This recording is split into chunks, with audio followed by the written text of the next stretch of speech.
Eskom's performance during the financial year ending 31st March 2020 was challenging under difficult circumstances, as you can imagine. Now, the power utilities debt remained unstable, attracting a net finance cost of 31.5 billion rand and turning an operating profit of 5.8 billion into a loss of 18.9 billion after tax. Now, these are some of the details presented by Eskom Group Chief Executive Officer André de Ruyter as part of the annual financial results for the year ended 31 March 2021. And he also revealed that municipal arrears debt grew by 7.3 billion rand to 35.3 billion, and high unplanned load losses also resulted in capacity constraints that led to load shedding of 47 days compared to 46 days in 2020. André de Ruyter, Eskom's Group Chief Executive Officer, joins us now to talk to us about Eskom's future and their turnaround plans. Mr. de Ruyter, welcome to Morning Live. Good to speak to you. Good morning. Thanks for having me. So let's talk about these numbers, because it just seems to be a black hole. There does seem to be a positive turn up here, but all the same, this albatross around the neck of not just the South African fiscus, but the South African taxpayer who actually pays for electricity. But talk to us. Yesterday you announced that Eskom's debt remained unsustainable, attracting that net finance cost of 31.5 billion and then the operating profit of 5.8 billion, which resulted in, of course, a net loss of 18.9 billion after tax. What were the major contributors to that loss? So the major contributor, as you correctly pointed out in your introduction, is still the fact that we carry this very large debt burden, 401 billion rand, which we managed to work down by about 89 billion rand over the year, but that was not sufficient to result in a significant decrease in our net debt service cost. And that net debt service cost, even though we reported an operating profit of 5.8 billion, once you start paying this interest of about 32 billion rand, then that results in a net loss after tax of 18.9 billion. So the challenge that we've got really is to find a sustainable solution to addressing the Eskom debt issue, because without that, we will forever be in a loss-making situation due to this large interest burden. So how would you assess the turnaround strategy and how it's working at this point? I think we are making good progress on the operations side. We obviously are paying a lot of attention to catching up on the maintenance backlog, and we've made good progress in that regard. I took a look at the system earlier today, and I must say, in spite of the fact that we've lost Unit 1 at Kuburg due to a trip, that unit is probably going to be back over the weekend. We are looking good from an availability perspective. So the generation team are really doing a good job at starting to turn the neglect of a decade around. In terms of our income statement, we do have a challenge, first of all, from a tariff perspective. During your introduction, you made reference to the fact that electricity costs have gone up. That is an unfortunate fact, and it's due to various decisions taken by NERSA over a number of years that have had an adverse effect on Eskom's revenue, and what it has resulted in Eskom having to borrow money to cover its operating costs. And it's no coincidence that the accumulated adverse tariff decisions of some 370 billion is very close to our overall debt. So that, I think, is something that needs to be addressed. The municipalities need to start paying, in particular our biggest debtor, Maluti Aquaform. They owe us 5.9 billion rand, which is a very, very large number. And we have stretched out a hand to that municipality to try and see how we can assist them. And then we have to manage our costs. And during the year, we delivered cost savings of 14.6 billion, exceeding our target of 14.1 billion. So we are pulling all the levers that we can, but clearly a long way to go still. So just looking at what you said about NERSA and how they are partly to blame for the cost of electricity skyrocketing at the moment. And I suppose that is Eskom's perspective on the matter. If you look at NERSA, they would have another perspective that includes looking out for the interest of the consumers, because there's been a lot of wasteful and fruitless expenditure at Eskom, and at the end of the day, it is the consumer who has to pay for that, which of course is not fair.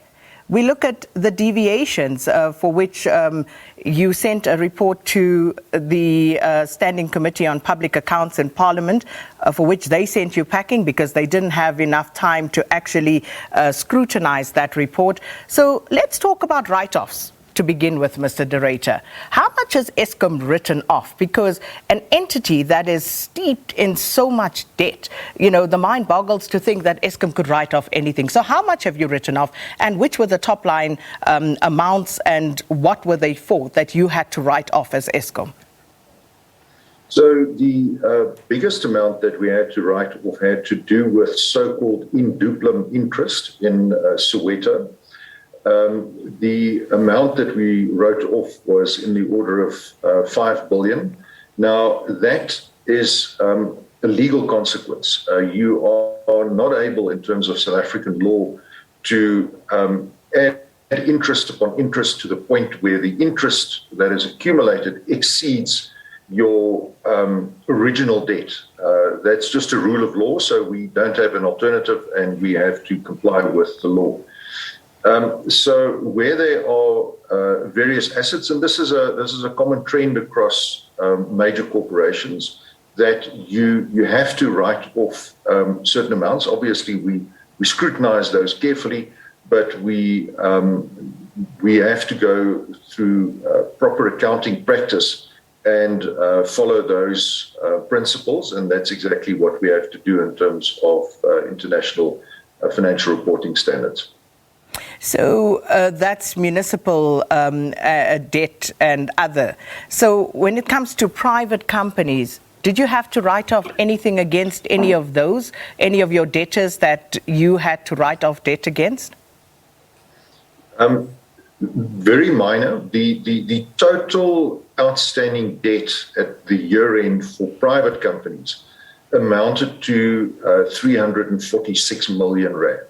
So that is compared to what we are owed by the residents of Soweto, as well as the municipalities collectively owing us now 39 billion. You can see that there's an order of magnitude difference between what we are owed by our private customers against, of course, we can take steps to cut off their electricity supply. So there's a strong disincentive on them to not pay us.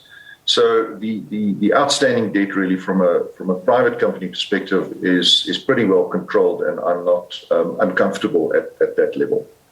Not uncomfortable, but the point for me is whether it is 300 million or 3 billion, do you actually ever just write it off, or do we as the consumers ultimately pick up the tab for that?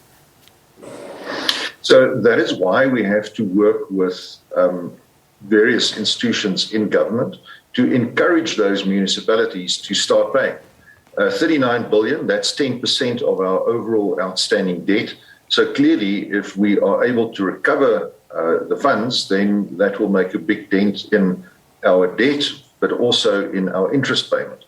So we cannot carry on subsidizing non-paying municipalities ad infinitum. And that is why we've developed this concept called active partnering, where we capacitate municipalities, we assist them to build up their distribution networks, to help them to put in place proper billing procedures, all so that they are capacitated to pay us ultimately. So from both sides of the coin, that works. And we have had numerous successes with the active partnering concept, particularly with municipalities in KZN, Ulundi, Mzanduzi, and those are, I think, functioning quite well, and we think that that's a good approach going forward. So just before I move on to that Soweto debt, the question previously about the private companies whose debt had been written off, that 300 million you talk about, which was the biggest amount there and which company was that? So no, we didn't write that off. That was the total amount of arrear debt for private companies at the end of the financial year. So again, in terms of write-offs, I don't have that amount at hand right now, but compared to our other debtors, those write-off amounts are quite small. All right, we'll look out for that moving forward. But coming back to Soweto and the debt there, as you said, had to write off prescribed debt and interest there. What's the way forward with regard to how Eskom will deal with Soweto? Are there plans to transfer customers to the city of Joburg, to the City Power, or how are you going to move forward with Soweto and what's happening there? So part of the challenge that we've got with Soweto is that there's a separation between political accountability of councillors who represent the interests of the residents of Soweto and the commercial interests of Eskom, who supplies Soweto with electricity. So we have engaged with the City of Johannesburg to develop a plan to transfer those customers to the City of Johannesburg, because then the political and the commercial accountability resides in one place. Unfortunately, due to the untimely passing of Mayor Jeff Makubo, due to COVID, those discussions have been delayed, but we look forward to continuing those discussions because ultimately we think that that is the correct approach that will link both accountabilities in one centre with the City of Joburg. Mr. de Ruyter, current estimate costs to correct defects at Medupi and Kusile at all the units there, I understand, ranges between 5.6 and 7.2 billion. How much of this amount are you going to try and recover from the contractors? So at this point in time, we have arrived at an agreement just in order to get the work done of sharing the costs 50-50 with the contractor. We have, however, not walked away from our legal position. Our legal position is that we were sold something that did not meet the required design specifications. It is not operating as promised by the contractor, and we are therefore reserving our legal rights, and we are going to go after them for the full amount. And how close is the completion of the build program for Kusile and Medupi at this stage?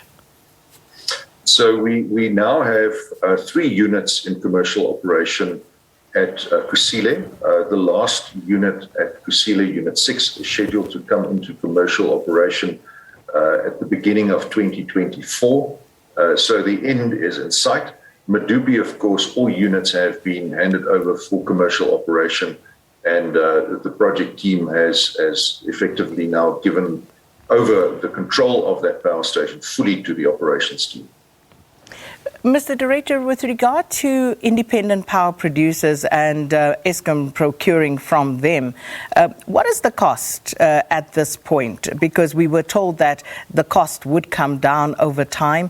As we speak today, 1st of September 2021, what is the cost for Eskom procuring electricity from independent power producers, the ones that you are contracted with?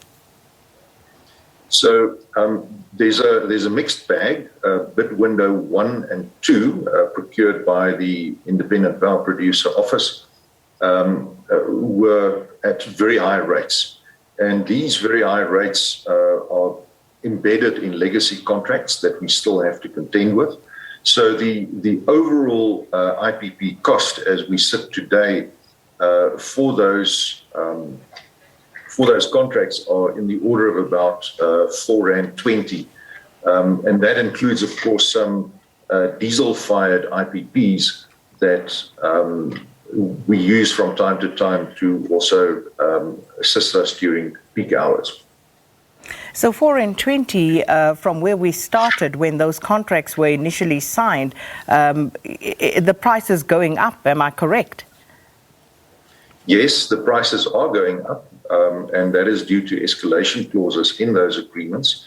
I must just point out that Eskom is not responsible for negotiating those agreements. Those are procured through the IPP office. Eskom is designated as the buyer of electricity, and we therefore have very limited input into the commercial costs that are embedded in those contracts. Completely understand, and of course we will take that up with the Department of Energy, Mr. de Ruyter, but I'm interested in understanding just how much it is costing at this point. With regard to the rate at which Eskom itself is able to produce electricity, what is it costing you? So our cost, all in, including capital charges, is currently sitting at about 75 cents per kilowatt hour. So there's a significant difference. Of course, again, that is made up of a wide basket of different cost elements. Our cheapest power station is Kuburg, and our most expensive power that we generate ourselves is the peaking power stations running on diesel, which is in excess of 5 rand per kilowatt hour. So on average, it works out at that number. Very interesting development, that one, because again, it is ultimately the consumer to whom that cost is passed on. But as you say, perhaps another entity needs to answer to that, and we will try and get answers with regard to that. But the Department of Public Enterprises, their roadmap also provided timelines for the restructuring of Eskom from a vertically integrated utility to an unbundled state, as we've been told about those three wholly owned separate legal entities that will ultimately exist. So talk to us about that process and how far you are, what's been achieved so far. So the restructuring of Eskom is a very important policy initiative driven by the Department of Public Enterprises. We have now achieved so-called functional separation. So each of the three businesses, generation, transmission, and distribution, are now operating independently and individually. They each have their financial statements, and they each have their own HR and other key functions, finance departments, and so forth. Very important to also capacitate them and enable them. We are on track from an Eskom perspective to achieve full legal separation of our transmission business by December 2021. The distribution and generation businesses will follow after that by December 2022. I must just stress that these timelines are dependent on certain license applications, license transfers that we have to secure from NERSA. So this is not within our control entirely, but that's certainly the timeline that we are working towards. And the implications of that legal separation, what would it mean, especially for consumers of Eskom electricity?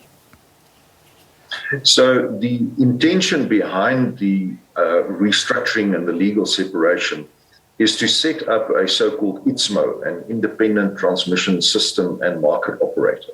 Now, this entity will act as the clearinghouse for electricity generators on the one side, but also for electricity consumers on the other side, wheeling over the existing Eskom transmission grid.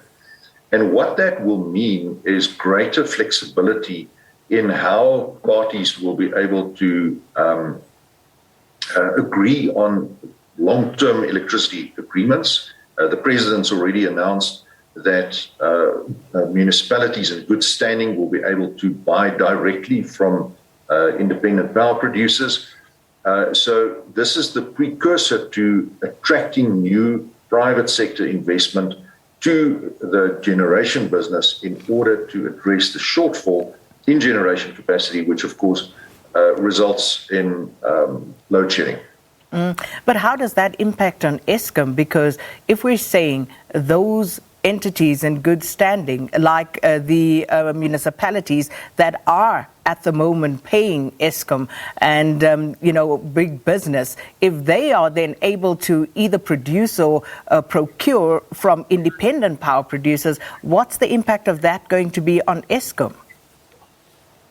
So that's a really great question, because if all of our paying customers buy directly from independent power producers, we will still be able to command a wheeling charge for transporting the electrons over our transmission grid, but we will lose the revenue from a distribution perspective as well as from a generation perspective.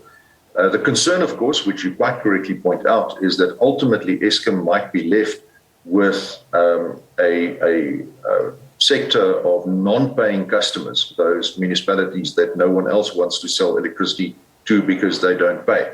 So we are in the process of engaging with our shareholder in order to address those specific issues so that we don't end up painting ourselves in a financial corner due to this restructuring. Well, we're out of time, but hopefully we'll have a chat again soon, Mr. de Ruyter. Thanks for your time.